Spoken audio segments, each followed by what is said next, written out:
Takže tady toto tak jsem já. Nebo tady toto tak jsem byl já. Byl jsem prostě prostý student, který kašlal na své okolí a přírodu.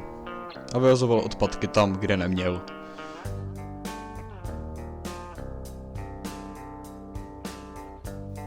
Bylo to jak ve škole, tak při cestě ze školy. Tady toto je zrovna scéna, na kterou nejsem vůbec pyšný. Ne protože bych tady jedl kebab, to vůbec, ten byl velice dobrý. Ale proto, co za chvíli udělám.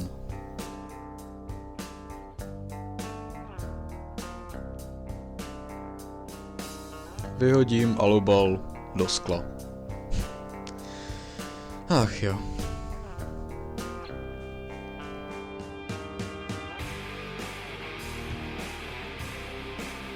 A tady tak se rovna hraju.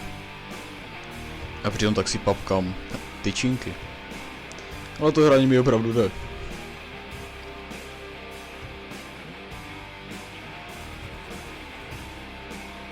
Boom. Když hrál jsem toho trošku až moc, což mi asi taky moc nepřispívalo k tomu, jak jsem se choval k okolnímu světu. Jo a mimochodem jsem ty odpadky vyhazoval i doma, kde moji rodiče normálně třídí, ale já prostě ne. Takže jsem zabral obal od tyčinek a hádejte co? Správně. Zase jsem ho vyhodil tam, kde neměl co dělat, což bylo v tomto případě do papíru. A to tak se opakovalo den co den.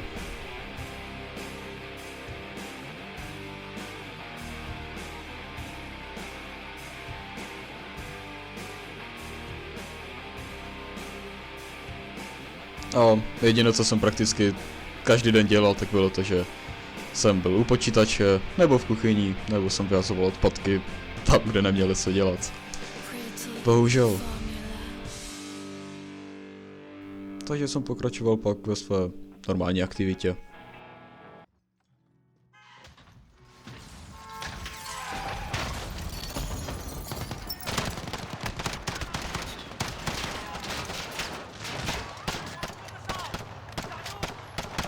Raven, this is Saber. Where's the bloody army? 2-6, Army assault team has been deployed. No ETA this time. Let's move. No, tady za mnou přijde Patrik. Jura. Já jsem ho vůbec neslyšel, což mě docela mrzí, ale v takové situaci tak člověk blbě slyší, když má sluchátka na uších. They're holed up in the Tanto building. Jura. Co je? Zatím pro ty monstry pity už nejsou žádné v ledničce, nemáme co pít. A nějaký džusík můžeš aj vzít do mražené pizzašky. Ježíš, no dobré, no. Nechápu, proč si proto nezašel sám. I když jako asi musím poděkovat, protože kdyby si proto zajde sám, tak se nestane tady tohle a neotevře mi to oči. Hej, mladý pane, No, neodhazuj odpadky do přírody. no není to jedno? No není.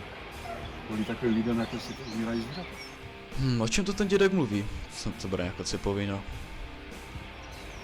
Příště místo těch vašich TikToků se podívej na nějaký dokument. Nejčastěji unikají, kde se v těch plastech vlastně vzali, jak se mohou dostat do lidského těla. A tohle všechno se v následujícím videu podíváme.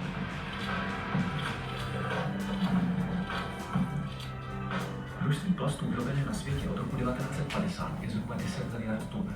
Jen pro srovnání, je to jako kdybychom za stejnou dobu vyrobili milion iPhone. Ten dědek mi sice řekl, ať se na to podívám, a já jsem řekl, že ne. Jenom možná na tom něco bude. Na chvíli se nebudu dívat na TikTok, nebo nebudu hrát.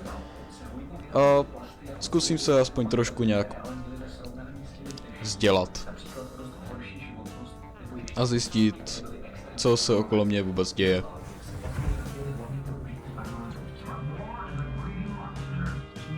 A tady toto tak je část, která mi už zaručeně otevřela oči, protože tady toto tak byla scéna, kde se mluvilo o tom, jak kvůli tomu trpí zvířata. A hlavně tulení, což já miluju tuleně. A právě tady to už byl jasný náznak toho, že je potřeba s tím něco začít dělat. Tady tímto videem jsem vám chtěl vlastně předat to, že nekašlete na přírodu. Ale prosím, zkuste aspoň vyhazovat odpadky tam, kde máte a taky je hlavně nevyhazujte do přírody. No, takže tady tohoto bude asi konec. Takže já se s vámi rozloučím a čus!